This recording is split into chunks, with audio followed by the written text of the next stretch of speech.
Hello children's.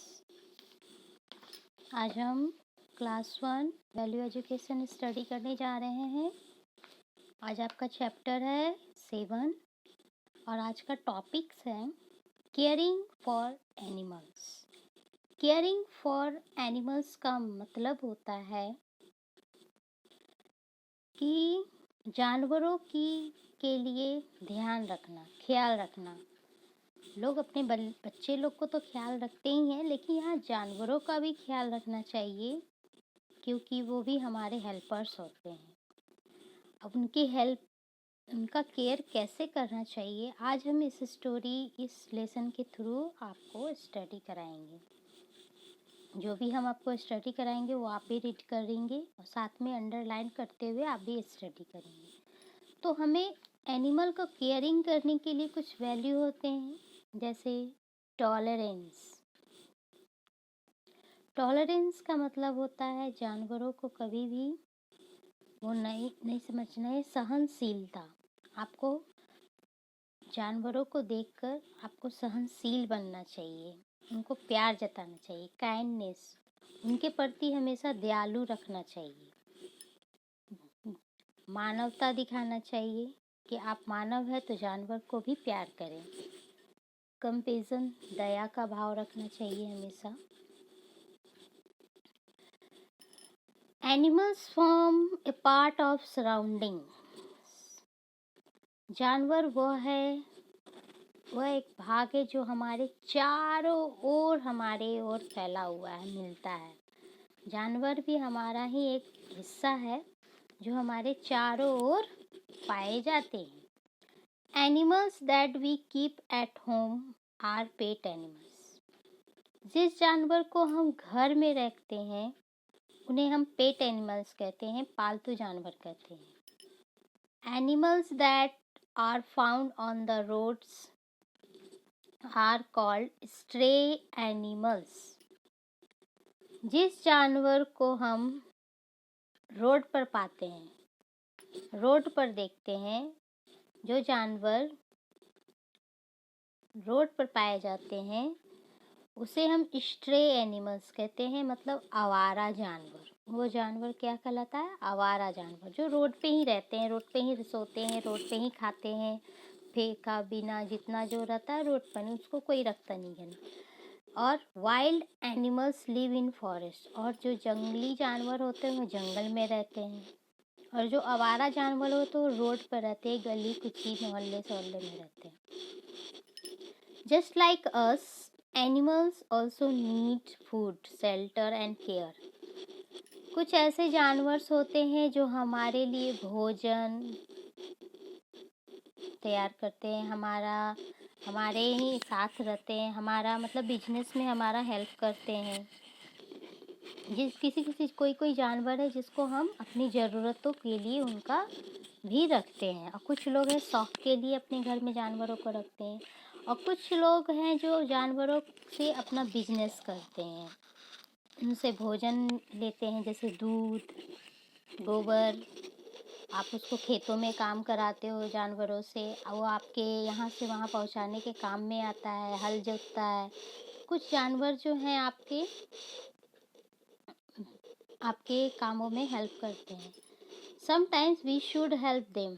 और कुछ समय हम लोग उनसे हेल्प भी लेते हैं और कभी कभी हम लोगों को भी उनका हेल्प करना चाहिए। यहाँ पे कुछ जानवर्स है, पिक्चर्स हैं। Tick the animals birds you have seen near at home. जिस जानवर को आप अपने घर या स्कूल में देखते हो उसे टिक करेंगे। We are surrounded by various animals birds. हम लोग अपने चारों ओर भिन्न भिन्न प्रकार के जानवरों और पक्षियों को देखते हैं। Many animals and birds do not have home in to live और फूड टू ईट। बहुत सारे जानवर और पक्षी जो होते हैं do not have a home to live in और फूड टू ईट। हमारे घरों से में नहीं रहते हैं और हमसे भोजन भी नहीं पाते हैं। So we should take care of them. इसलिए हम लोगों को उनका ख्याल रखना चाहिए। Let us read a story about how little Farida cares for animals in our neighborhood. तो आइए इस स्टोरी के थ्रू फरीदा ने जानवरों को अपने पड़ोसियों से उनके लिए कैसे हेल्प लिया, अपने पड़ोसियों से जानवरों के लिए कैसे फरीदा ने हेल्प लिया। आइए देखते हैं। तो जो आवारा लोग जानवर होते हैं उनको ना रहने का ठिकाना मिलता है, ना खाने का ठिकाना मिलता, तो उनसे जानवरों को हेल्प कैसे करना चाहिए। तो फरीदा ने अपने पड़ोसियों से हेल्प लिया, उनसे जानवरों को चाहिए। आइए देखते हैं कैसे। फरीदा प्लान्स अ फीस्ट। फरीदा दावत का प्लान करती है। कैसे दावत का प्लान करती है, ये स्टोरी का नाम है। आइए पढ़ते हैं और साथ में आप भी पढ़ेंगे। Farida goes for a walk every evening. Farida प्रतिदिन शाम को टहलने जाती है। प्रतिदिन शाम को टहलने जाती है। She carries an empty box. Empty box का मतलब होता है खाली डब्बा। A big water bottle. जब भी वो टहलने जाती है वो अपने हाथों में एक बड़ा सा वाटर बॉटल और खाली टिफिन अपने हाथों में लेकर जाती है टहलने। खाली टिफिन और खाली water bottle. She goes into the kitchen and says. वह मम्मी किचन में जाती है और कहती है मम्मी से, mom can I have some uncooked rice please. वो किचन में जाती है, अपनी मम्मी से कहती है कि क्या मम्मी आपके पास बिना पका हुआ चावल है प्लीज। तब she goes to the market and ask a vegetable. तब वह सब्जी वाले के पास मार्केट जाती है और उनसे पूछती है, aunty how many square tomatoes can I take today. तो वो आंटी कहती चाची के पास कि how many square tomatoes can I take today. कहती है कि आंटी सब्जी वाली से कहती है कि जो स्क्वेयर टोमेटोज का मतलब होता है पिलपिला, जो सड़ा गला टमाटर जो होता है ना, जो सब्जी वाले बेचते नहीं, वो साइड करके रखे रहते हैं। तो वो उनके पास जाती है और उनसे पूछती है कि क्या आज ले जाने के लिए कि क्या आपके पास कोई गला सड़ा कितने टोमेटोज हैं आपके पास। सब्जी वाली से पूछती है। फिर from there she goes to tea stall. फिर वहाँ से वह चाय वाली दुकान के पास जाती है। सी आस्क द टी सेलर। फिर वह चाय बेचने वाले से पूछती है, क्या पूछती है, एनी ब्रोकन बिस्किट भैया, आपके पास कोई टूटा हुआ बिस्किट है। अब आप दुकानदार चाय बेचने वाले तो चाय बिस्किट्स को हमेशा फ्रेश बेचते हैं, लेकिन माल आते समय कुछ बिस्किट्स वगैरह टूट जाते हैं तो उसको वो लोग छाट कर रखे रहते हैं। तो उसी तरह वो उनसे पूछती है कि टूटा हुआ आपके पास ब्रोकन बिस्किट है भैया। फिर नेक्स्ट सी वॉक्स टू बीच। फिर वह टहलते टहलते बीच की समुद्र के किनारे चली जाती है। ठीक है। I hope you kept the smallest fish for didi, she says in the inn. She rushes potter's shop and ask potter. पहले आइए यहाँ पढ़ते। I hope you kept the smallest fish for me didi. फिर वह बीच पर जाती है, समुद्र के किनारे जाती है, वहाँ सब मछली बेचने वाले से पूछती है, क्या आपके पास सड़े हुए गले हुए बदबूदार मछली हैं। फिर वह फिर वह कहती है इन लास्ट में, फिर वह किसके पास जाती है, she rushes a potter's shop and ask potter. Potter मतलब होता है कुम्हार, जो मिट्टी का बर्तन बनाता है, उसे कहती है। उनके पास जाती है, उनके दुकान में जाती है और कहती है कि आपके पास टूटा फूटा कोई मतलब जो डब्बा जैसा है मिट्टी का बर्तन है आपके पास। Have you saved any broken clay pots from me. क्या आपके पास कोई टूटा फूटा बर्तन है मेरे लिए, मिट्टी का बर्तन है मेरे लिए। उनके पास जाती है। शी पुट्स अनकुक्ड राइस, तो फिर उनसे वो डब्बा लेती है, मिट्टी का बर्तन सब लेती है। फिर उसमें वह क्या रखती है, बिना पका हुआ चावल रखती है, स्क्वैश्ड टोमेटोज गला सड़ा जो टमाटर है उसको रखती है, ब्रोकन बिस्किट टूटा फूटा जो बिस्किट है उसे, smelly fish and broken clay pots in her pots. फिर वो सारा चीज़ अपने टिफ़िन में रखती है और फिर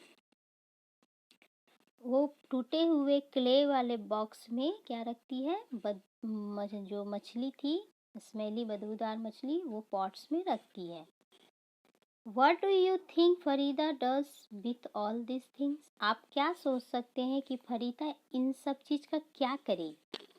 ये सब सामान इकट्ठा करके, सड़ा हुआ टमाटर, बिना पका हुआ चावल, टूटा फूटा बिस्किट्स, टूटा हुआ बर्तन, मिट्टी का बर्तन, इन सब का ये क्या करेंगी?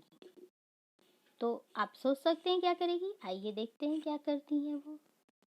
सी gives uncooked rice to a sparrow, वो जो बिना पका हुआ चावल था वो गौरैया को दे दी, मतलब पक्षी चिड़िया को दे दी।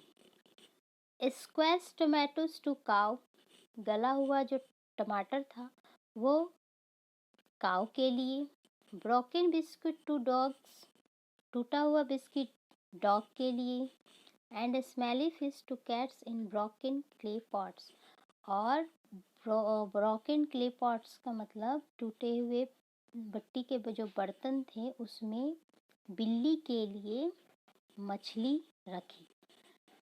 Now there is nothing left in the box until tomorrow, फिर now there is nothing left in the box until tomorrow, tomorrow के लिए वो बचा के उसमें नहीं रखी क्योंकि वो ख़राब हो जाएंगे। तो वो फरीदा थी जो उसने क्या किया कि इस तरह से जानवरों का हेल्प किया अपने पड़ोसियों के द्वारा। बिना पका हुआ चावल ले गई, गला सड़ा टमाटर वो फेंक देते हैं, ये उनको उठा कर ले आई, गाय को खिला दी। टूटा फूटा बिस्किट डॉगी को खिला दी। बदबूदार मछली फेंक देती तो उसको लाकर वो बिल्ली को खिला दी। इस तरह से वह रोज़ वॉक करने जाती और सभी से ये सामान इकट्ठा करती और इन सब जानवरों को जाकर बीच पर दे आती। तो आप इस तरह से हम एनिमल्स का केयरिंग कर सकते हैं। आप अपने घर में भी रहकर अपने जानवरों का केयर कर सकते हैं। आप घर में अपने पक्षियों को भी दाना दे सकते हैं।